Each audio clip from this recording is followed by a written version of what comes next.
Polynomial क्या होते हैं, पॉलिनोमियल में कांस्टेंट और वेरिएबल होते हैं, या सिर्फ कांस्टेंट भी हो सकते हैं। अब जैसे ये है पॉलिनोमियल 2x², इसमें कांस्टेंट पार्ट हो गया हमारा 2, तो जितनी भी काउंटिंग है 1 से लेके इंफिनिटी तक वो हो गई हमारी कांस्टेंट, और वेरिएबल पार्ट में क्या होगा a b c d x y z etcetera, ठीक है। अब इसमें आती है टर्म। अब यहाँ पर देखो जैसे 2x एक पॉलिनोमियल है, इसमें सिर्फ सिंगल टर्म है, तो ऐसे को हम क्या बोलते हैं मोनोमियल्स, जैसे कि 6x² t की पावर 40 2 18x, ठीक है। अब आती है दो टर्म वाली पॉलिनोमियल, तो यहाँ पर देखो दो टर्म है, तो ऐसे को हम बोलते हैं बाइनोमियल्स पॉलिनोमियल, जैसे कि y की पावर 4 + 5 दो टर्म है, इसमें भी 2 है, इसमें भी 2 है। अब आते हैं ट्राइनोमियल्स में, तो इसमें 3 टर्म होती है 1 2 3, एग्जांपल हम देख सकते हैं 1 2 3 ट्राइनोमियल्स हो गई, ऐसे ये 1 2 और 3, ठीक है। नेक्स्ट आता है हमारा polynomials with number of variables. अब यहाँ पर देखो वन वेरिएबल में है, वन वेरिएबल बोले तो यहाँ पर देखो सिर्फ x है, एक ही टाइप का वेरिएबल है, ठीक है। दूसरा 2 वेरिएबल्स में आता है पॉलिनोमियल, जैसे यहाँ पे x भी है y भी है, तो कितने वेरिएबल्स हो गए हमारे यहाँ पर 2 वेरिएबल्स हो गए। यहाँ पर देखो 3 वेरिएबल्स हैं, x है y है t है, ठीक है। तो ये भी एक टाइप हो गया पॉलिनोमियल का, और टर्म्स के हिसाब से भी टाइप हो गया।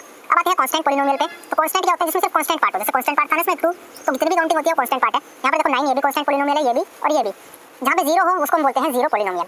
अब आती है डिग्री ऑफ पॉलिनोमियल की बात, तो जो हाईएस्ट पावर होगी किसी भी पॉलिनोमियल की वही क्या होगी उसकी डिग्री। अब जैसे इसको देखो एक पॉलिनोमियल है, अब हाईएस्ट पावर क्या है इस पॉलिनोमियल की, तो x की 4 है y है, ठीक है। यहाँ पे y लिख देते हैं, तो y की मैक्सिमम पावर क्या है 9, तो उसकी डिग्री क्या हो जाएगी 9।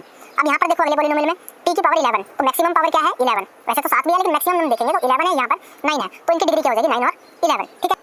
अगला है टाइप्स ऑफ पॉलिनोमियल, ठीक है भाई। सबसे पहले आता है लीनियर पॉलिनोमियल। अब जिसकी पावर या डिग्री 1 हो, ठीक है, on the basis of degree है, तो जिसकी पावर 1 हो, जैसे कि यहाँ पर देखो 2x + 3, पावर कितनी है जहाँ कुछ नहीं होता वहाँ 1 पावर है, यहाँ पे y की पावर कितनी है 1 है, t की पावर है 1, तो ऐसे पॉलिनोमियल्स को हम क्या बोलते हैं लीनियर पॉलिनोमियल्स। क्वाड्रेटिक में जहाँ पर डिग्री यानी कि पावर कितनी हो 2 हो, यहाँ पर देखो पावर क्या है 2, तो इसको हम क्या बोलेंगे क्वाड्रेटिक पॉलिनोमियल, पावर 2, तो ये भी क्या हो गई क्वाड्रेटिक पॉलिनोमियल। क्यूबिक पॉलिनोमियल में क्या होता है जहाँ पे डिग्री कितनी हो 3 हो, देखो x की पावर 3 मैक्सिमम पावर 3 है, यहाँ पे भी मैक्सिमम पावर क्या है 3 है, और यहाँ पर भी मैक्सिमम पावर क्या है 3 है, तो इनको हम क्या बोलेंगे क्यूबिक पॉलिनोमियल्स।